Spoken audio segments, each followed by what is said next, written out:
heel leuk om hier te zijn, heel fijn om hier te zijn. En wat eigenlijk al net gezegd werd, ik ken jullie eiland nog maar 4 dagen.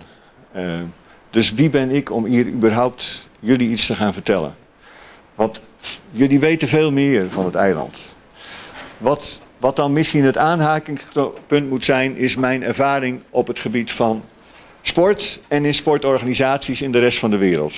En in 1989 waren er 200 opleidingen in Amerika en 0 in Europa. Toen heb ik wat studenten naar Amerika gestuurd. Ik zeg, kopieer mij daar eens de curricula, zodat we daar ook van leren.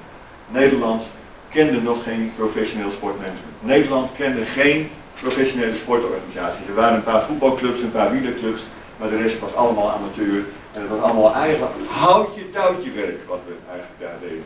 Hartstikke goed, dus die opleiding kwam er.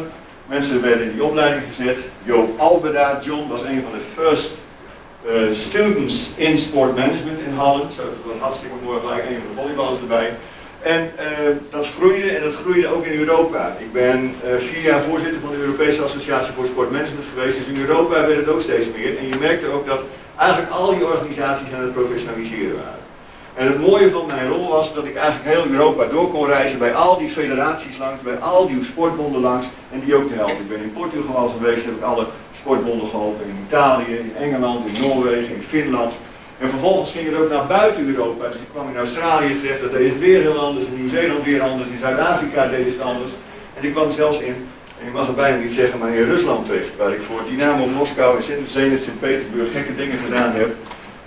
Waarvan ik dacht van hoe is dit mogelijk? Het is allemaal heel anders dan bij ons. Het is overal anders in de wereld. Om elkaar op te zoeken en om een vereniging op te richten. Heel Europa is eigenlijk vormgegeven, sport vormgegeven, rond zelforganisaties, rond verenigingen.